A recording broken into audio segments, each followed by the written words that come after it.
የኢትዮጵያ ሕዝብ እኔ በአዶናይ ስም ይቅርታ ጠይቃለሁ። እኛ ያለሱ ምንም ነገር የለንም። በእናታችሁ አዶናይን አስፈቱት። እኛ ማንንም የለንም ያለ አዶናይ።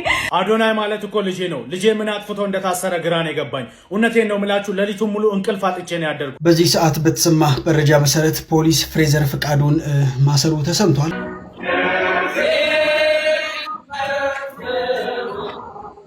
መንግስት የፈለገው አጀንዳ ካልሆነ በስተቀር ሰላማዊ ሰልፍ መውጣት አትችሉ። ሰላም ጤና ይስጥልኝ ቤተሰብ እንደጋችሁልኝ በአዲስ ቪዲዮ ተመልሼ መጣሁ። በዚህ ቪዲዮ የምንመለከተው እንግዲህ ጋዜጠኛ ሶፎንያስን ያጋለጠው ወንድማችን ፍሬዘር ታስሯል። ለምን ታሰረ የሚለው ነገር የምንመለከት ነው የሚሆነው። እንደዚሁም ደግሞ ከታሰሩት ቲክቶከሮች ማለት እንግዲህ የአዶናይ እና የወንድማችን ጆሲ ጉዳይ በህግ አንፃር በምን ይታያል የሚለው ነገር የምንመለከት ነው የሚሆነው። እንደዚሁም ደግሞ አነጋጋሪው የቲክቶከሮች ወይ ሩቲን አስተግባር አለ፣ እሱንም እንመለከታለን። ሁላችሁም ቪዲዮ ላይክ እና ሼር ማድረጋችሁን እንዳትረሱ።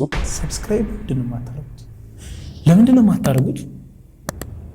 አሁን ማርጉ።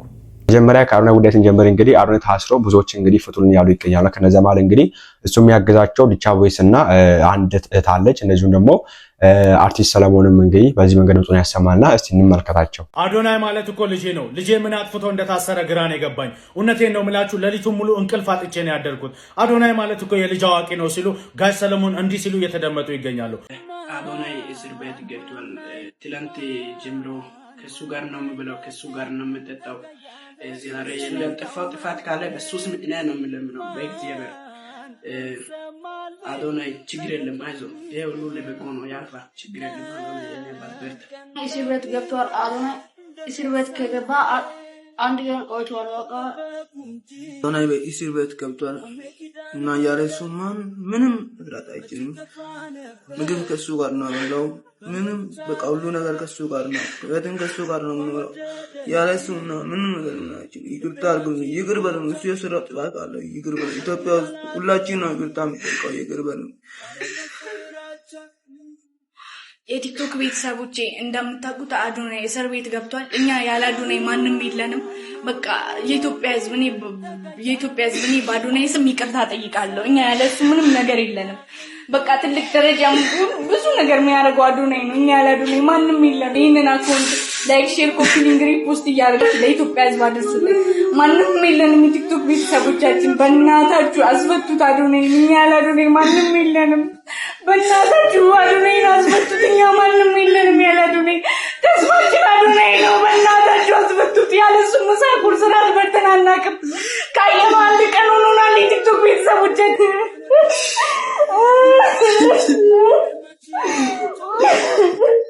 በጣም ነው የሚያሳዝነው። እንግዲህ በዚህ መንገድ እንግዲህ ልጆቹ ወይ ደግሞ እሱ የሚያሳድጋቸው የሚንከባከባቸው እችነት ጨምሮ ሌሎችም ዲቻ ቮይስ የተባሉ ልጆች እንደዚሁም ደግሞ ጋሽ ሰለሞንም እንግዲህ በዚህ መንገድ ድምጻቸው ሲያሰሙ እንመለከታለንና ሬቦስ ሆነ እንግዲህ ለአዶናይ ቪዲዮ የሰራ የሚገኘው ምክንያቱም ጥፋት ሰርቷል የሚል ነገር የለም።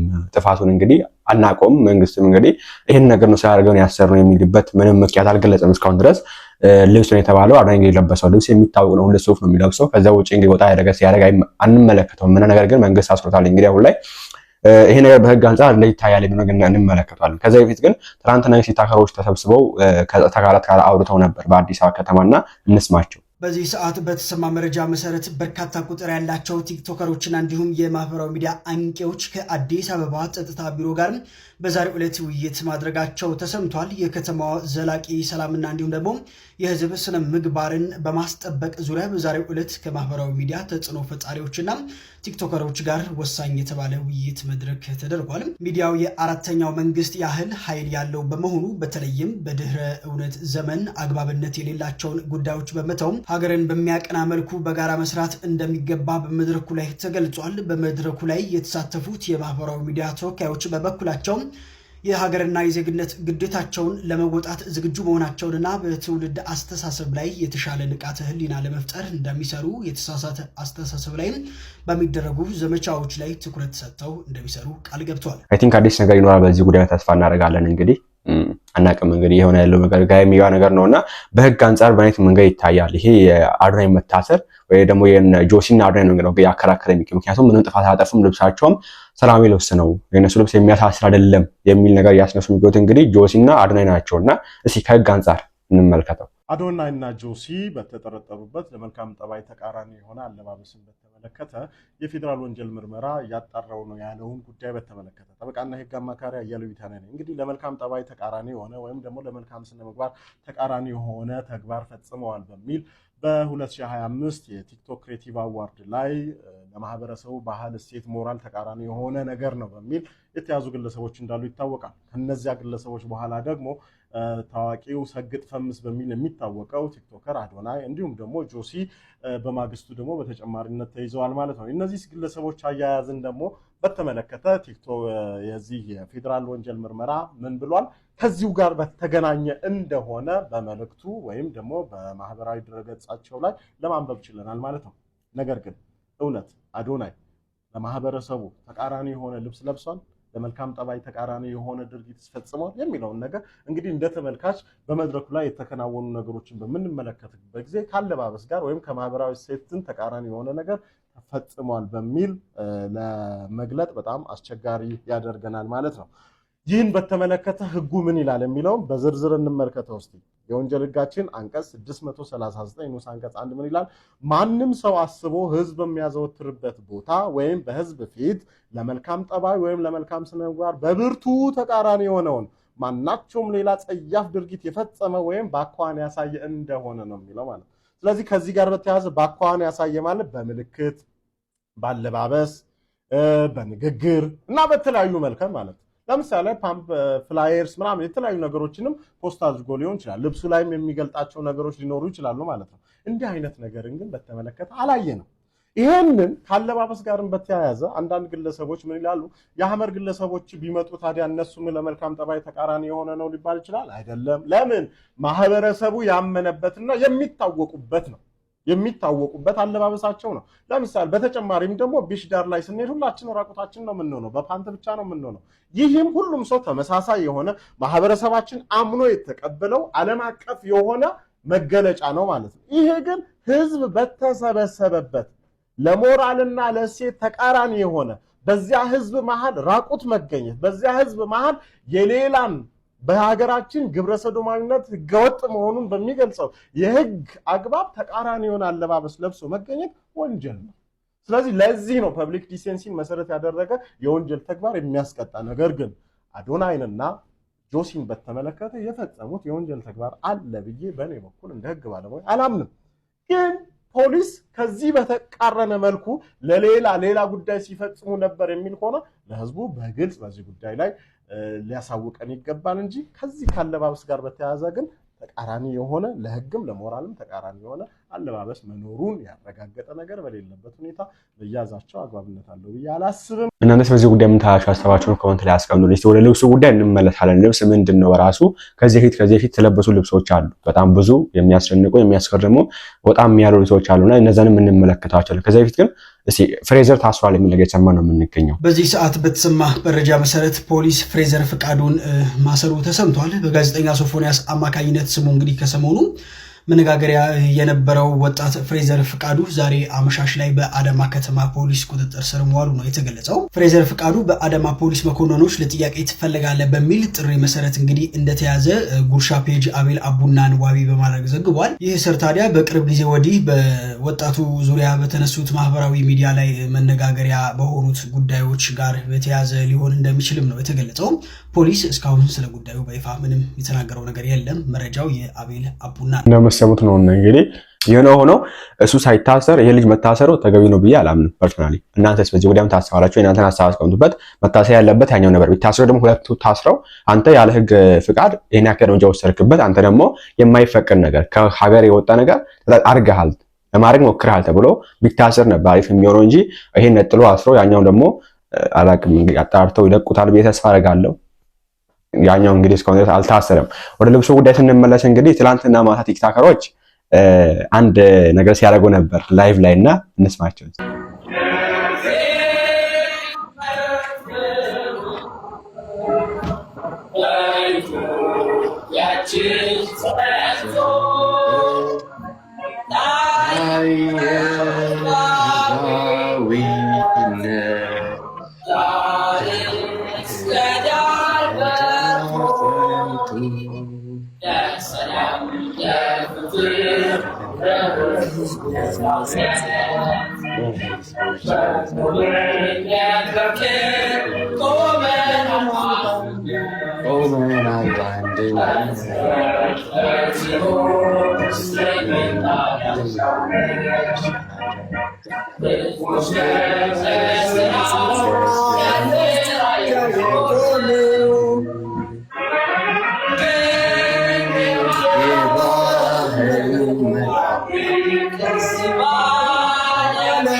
ማን እንደሰማችሁት እንግዲህ በዚህ መንገድ የዜግነት ክብር የሚለውን የአገሪቷን መዝሙር የባንዲራ መዝሙር የዘመሩ ነበር ቲክታክ የጀመሩትና ይሄ ብቻ አይደለም ባይዘው አሁን ላይ የሚጫወቱት ጌም ራሱ ቅጣቱ በቃ አኮኮሩ መጫወት እንደዚህ አይነት ነገሮች ናቸውና ምን ታስባላችሁ በዚህ ጉዳይ? ከዛ ውጪ የታችን ጆርዲ ስማት እስቲ በዚህ በልብስ ጉዳይ ምን እንደምትል። አለባበስ ፋሽን ብቻ አይደለም ባይ ዘ ዌይ let me explain ዓመተ ምህረቶቹን በደንብ አላስታውስም ግን እዚህ ጋር የምታዩት ፒክቸር የቤተልሔም አካለወርቅ ነው ባይ ዘ ዌይ በዚህ አጋጣሚ I would like to give my appreciation to ቤተልሔም አካለወርቅ because trend setter ናት like ከሷ በኋላ ሀፕን ያደረገውን ነገር እያያችሁ ነው። ከ4 ነው ከ5 ዓመት በፊት ለጉማ አዋርድስ ስትጠራ እንደዚህ ነበር ለብሳ ሄደችው። ከጀርባዋ ምን ለብሳ ነበር የሚል ጽሁፍ ነበረ። እንደገና አፏ ላይ ጥቁር ፕላስተር ለጥፋ ነበር። ምክንያቱም ትዝ ይላችሁ እንደሆነ የዛኔ የትግራይና የአፋር ክልል ጦርነት ጊዜ እየተጨፈጨፉ የነበሩ ሴቶች እየተደፈሩ የነበሩ ሴቶች ድምጽ አልነበራቸውም። ኦልሶ ብዙ ሰው ዝም ብሎ ነበረ በፍራቻም ይሁን በቸልተኝነት ማለት ነው። ሶ ያንን ለማሳየት አፏ ላይ ኤክስ አድርጋ ምን ለብሳ ነበር ስፔሻሊ ላይክ ያስገድዶ መድፈር ጥቃት ካለባበስ ጋር ምንም እንደማይገናኝ ለማሳየት ኦልሶ ሜካፕ ራሱ እንባለው ብሩዝ አለው በአጠቃላይ የሴቶችን ስትራግል ይዛ ወደ ጉማ አዋርድስ ነው ሄደችው። ቀጣይ ዓመትም ጉማ አዋርድስ ስትጠራ እንደዛ የግብዣ ካርድ ነበር የደረሳት። ሶ እኔንም ይዛኝ ነበር የሄደችው። እንደምታዩት በደም የተነከረ ቀሚስ ነው ለብሰን ሄድ ነው። ያው ቀለም ነው ግን እንደዛ አይነት ኮንሰፕት እንዲሰጥ ነው የፈለግነው። ኦልሶ የተጠቁ ሴቶችን ስም ቀሚሳችን ላይ በቀይ ጽፈን ነበር ይሄድ ነው ማለት ነው። መጀመሪያው ዓመት ስትሄድ በሁለተኛው ዓመት እኔን ይዛኝ ስትሄድ ኢንተርቪው ስትደረግ ስናወራ የነበረው ስለ ሴቶች ጥቃት ነው። ምክንያቱም አለባበሳችን ያንን መልእክት ስላስተላለፈልን ማለት ነው። ጉማ አዋርድስ በሰፊው የቴሌቪዥንም የሬዲዮም የሶሻል ሚዲያም ሽፋን ያገኛል። ሶ ያንን ሽፋን ተጠቀመችበት ማለት ነው ሜሴጇን ለማስተላለፍ ስለ ሴቶች ጥቃት። በዚህኛው ዓመት ላይ የልጅ ማኛም ትዝ ይላችሁ እንደሆነ ልክ እንደዚህ ለብሳ መታ ነበረ። also despite our differences now በጣም appreciate አርጊያት ነበር የዚህ ሰዓት ማለት ነው የልጅ ማኛ። actually I was a huge fan guys, I was a follower, I was a huge fan። በጣም ነበር መውዳት በጣም ነበር ማከብራት until I seriously don't understand what happened here because yeah I guess politics ብቻ ግን ግንባሯ ላይ ባለው ጥይት ከንፈሯ ላይ በተሰፋው ስፌት በለበሰችው የሙሽራ ቀሚስ ከስር የኢትዮጵያ ባንዲራ አለ። በዛ ጊዜ የነበረውን የኢትዮጵያ ሁኔታ በግልጽ ያንጸባረቀችበት አለባበስ ነበር። የሄቨን ኬዝ ብሎ አፕ ያደረገ ጊዜ ጆሲ የሴቶችን ጥቃት ለመቃወም እንደዚህ ለብሶ ሄዶ ነበረ። I think ቲክቶክ አዋርድ ላይ ይመስለኛል፣ ጉማ አዋርድ ላይ እንኳን አይመስለኝም፣ እርግጠኛ አይደለሁም። በዚህ ዓመት ደግሞ ሴቶች የወር አበባቸው ላይ ሲሆኑ ምን አይነት ስትራግል እንዳለ ስለ ፔሪድ ፖቨርቲ ኢቨን ምን አይቻለው ልብሱን በጨረታ ሽጦት ከዛ በኋላ በዛ ብር ፓድ ገዝቶ ሊወስድ አስቦ ነበር ሁላ ይመስለኛል ለሴቶች ማለት ነው። ምን ለማለት ነው እየፈለኩ ያለሁት በኢትዮጵያ መንግስትን ለመቃወም ወይም ደግሞ የሆነ አይነት ነገርን ተቃውሞ ለማሰማት አትችሉም። ሰላማዊ ሰልፍ መውጣት አይቻልም። መንግስት የፈለገው አጀንዳ ካልሆነ በስተቀር ሰላማዊ ሰልፍ መውጣት አትችሉም። ኢትዮጵያ ውስጥ እስካላችሁ ድረስ ያላችሁን ሶሻል ሚዲያ ተጠቅማችሁ ክሪቲሲዝም መስጠት አትችሉም። ልትታሰሩ ትችላላችሁ፣ ልትገደሉ ትችላላችሁ። እንደዚህ አይነት ሀገር ሆናለች ኢትዮጵያ። አለባበስ የውስጣችንን ህመም የምናንጸባረቅበት፣ መልእክት የምናስተላልፍበት፣ ሰዎችን የምናነቃበት መንገድ እየሆነ ነበር። አሁን የማይክል ጃክሰንን ሱፍ ለምን ለበስክ፣ ጥለት ያለው ቦርሳ ለምን ያስክ ተብሎ ሰው እየታሰረ ነው። ቀይ በቀይ ሱፍ ለምን ለበስክ ተብሎ ጆሲም ታስሯል። አክቹሊ ጆሲ ኢቭን ሳይታሰር በፊት ሰው በጣም እየሰደበው ነበር። አንቺ እያለው ነበር፣ ሴት እያለው ነበር፣ ወር አበባሽ መጣ ወይ እያለው ነበረ። ኢቭን ቲቪ ላይ ምንም ያክል ቲቪ like ቲክቶክ ላይ ሳይሆን ቲቪ ላይ የሆነ ሰው አፉን ሲከፍትበት ነበር። አዲስ ነገር አይደለም። ባይ ዘ ዌይ የሴቶች ጥቃትን በጣም የሚከራከሩና ለሴቶች የሚቆረቆሩ ወንዶች ሁሌ ጌይ ይባላሉ፣ ሴት ይባላሉ፣ ሞዴስ እንስጥሆይ ይባላሉ፣ በጣም ይታቻሉ፣ ሲምፕ ይባላሉ። አዲስ ነገር አይደለም። እንዴትም አድርጌ ራሽናላይዝ ላደርገው የምችለው ነገር አይደለም እየተፈጠረ ያለው ነገር። ኦነስትሊ ግን እንድታስተውሉ የምፈልገው ነገር ማለት ነው አንድ መልእክት ማስተላለፊያ መንገዳችንን እየተነጠቅን ነው። ፍሪደም ኦፍ ኤክስፕሬሽን እየተነጠቅን ነው። ፍሪደም ኦፍ ስፒች የለም ኢትዮጵያ ውስጥ። አሁን ደግሞ ፍሪደም ኦፍ ኤክስፕሬሽን የለም ማለት ይቻላል። 50 እና ከ60 ዓመት በላይ ኢትዮጵያ ውስጥ ሱፍ ስትለብሱ ኖራችሁ ለምን ሱፍ ለበሱ ብላችሁ ነው እያሳሰራችሁ ያላችሁትም ባይ ዘ ዌይ ገላለጠች የተባለችውን ልክ ናችሁ ልል እችላለሁ። ቢካዝ በጣም ተገላልጣለች። ማይሆን አለባበስ ነው የለበሰችው። ከባህላ ፈንግጧል። እንደዛ ስለማንገላለጥ እሱም ባይ ዘ ዌይ መከራከሪያ ሐሳብ አለ። አሁንም ቢሆን መገላለጥ ባህላችን አይደለም ልትሉኝ አትችሉም። ወደ ደቡብ ስትሄዱ መገላለጥ ባህል ነው። ደቡብ ኢትዮጵያ ደግሞ የኢትዮጵያ አካል ነች። ግን አይ ዳይግረስ ኢትስ ፋይን ችግር የለውም። እሱ አያጨቃጭቀን። ሱፍና አበባ የለበሱትን ግን ባህሉን ልትሉኝ አትችሉም። ሁላችሁም ሱፍ ትለብሳላችሁ። ከ50 ከ60 ዓመት በላይ ስትለብሱት የነበረው ነገር ነው። አበባም ታረጋላችሁ ሱፋችሁ ላይ።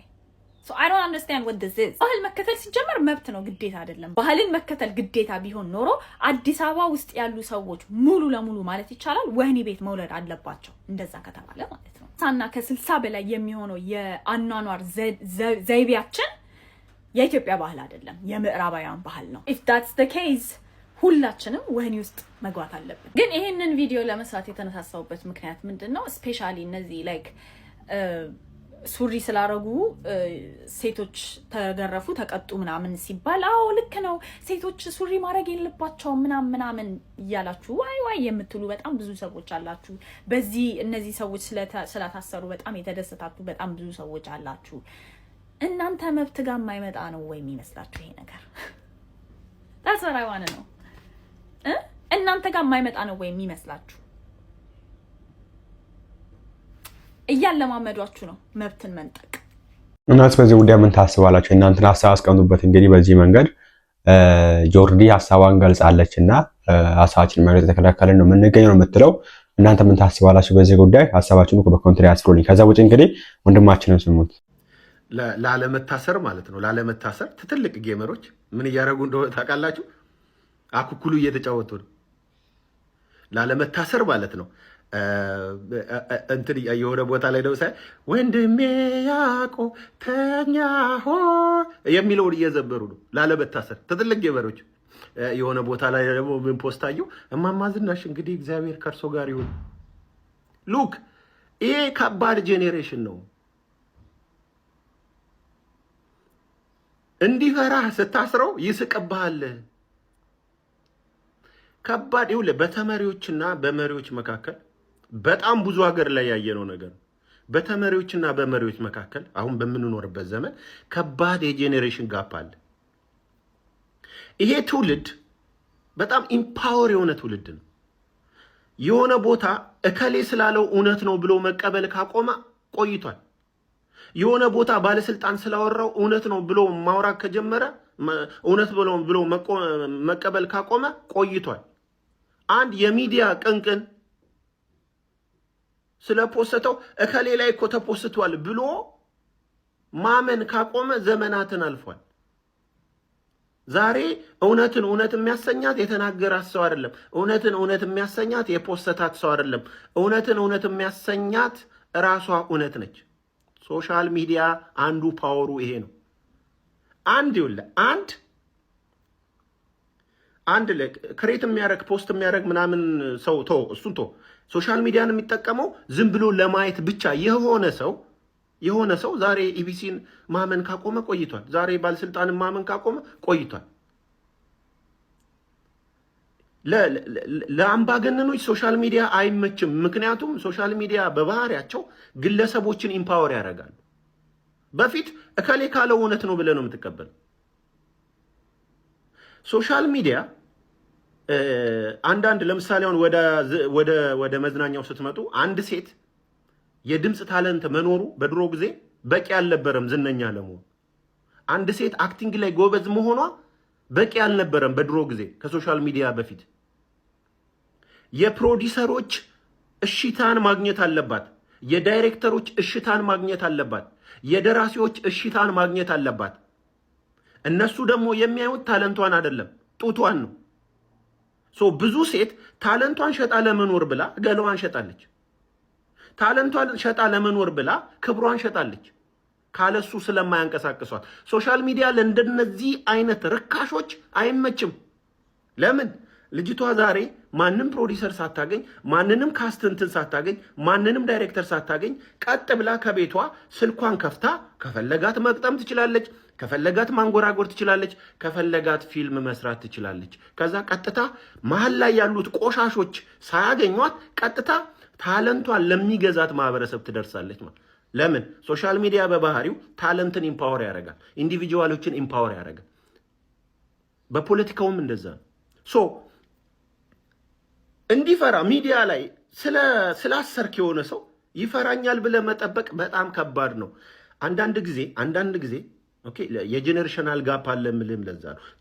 የትውልዱ ማይንድ ሴት ሳታጠናው በፊት የምትወስናቸው ውሳኔዎች መሳቂያ ላደርግ ይችላል እና ይሄ ነገር ባሰብነው መልኩስ ባሄድ ኖሮ ባሰብነው መልኩ ባሄድስ ምንድነው ሊፈጠር የሚችለው የሚለውን ነገር ማሰብ መቻል ይጠይቃል። በአሁን ዘመን ማለት አላሰባችሁበትም። ቲክቶከሮች ላይ ስትዘምቱ መሳቂያ ልትሆኑ እንደምትችሉ አላሰባችሁበትም። እየሳቀ ነው።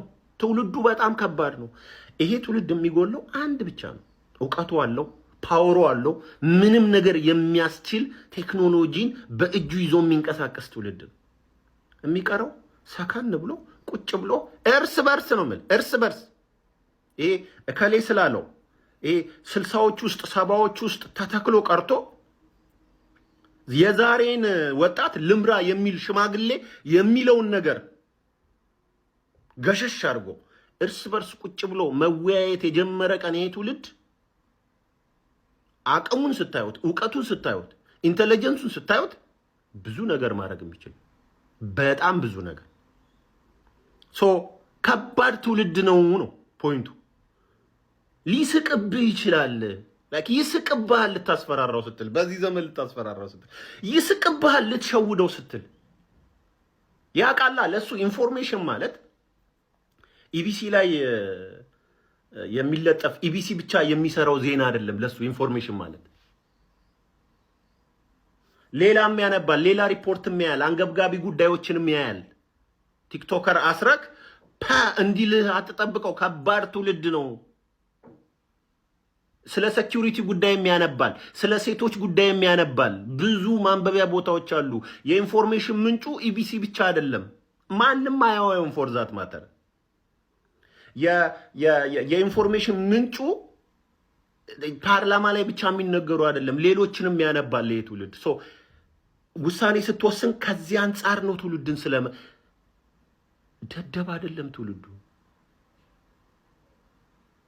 አይንን ጨፍንልኝ እና የሆነ ነገር አድርግልኝ የምትለው አይነት ትውልድ አይደለም። እሱን ነው እያየን ያለነው። እንዲፈራ ስትመኝ እየሳቀብህ ነው። ካሁን በኋላ ስትወስኑ ይሄ መማሪያ ይሁናችሁ። ትውልዱ ስማርት እንደሆነ ጀምሩ። በፊት የምታረጉት ነገር ምንም የማያውቅ አይነት ነገር የሚያስመስልባችሁ ስራችሁ ሁሉ ምንም ዞር ብሎ የሚያውቀው ነገር የሌለ አይነት ትውልድ ነው። ከዛ ጀምሩ። ይሄ ትውልድ በጣም ስማርት ትውልድ ነው፣ ልንሸውደው የማንችለው ትውልድ ነው ከሚለው ቤዝ ላይ ጀምሩ። ከዛ ምናልባት ሴንስ የሚሰጥ ውሳኔ ምናምን ልትወስኑ ትችላላችሁ። አሁን ባለው ግን እየሳቁባችሁ። this is my advice። እየሳቁባችሁ ኢንዌስ ቪዲዮአችን የምስ ነበር። በዚህ ጉዳይ ላይ እንግዲህ አዲስ ነገር ካለ ኢንታም ዲጂላችሁ ቀርቡልን። ላይክ እና ሼር ማድረግ እንዳይረሳ። ጨርቀውልኝ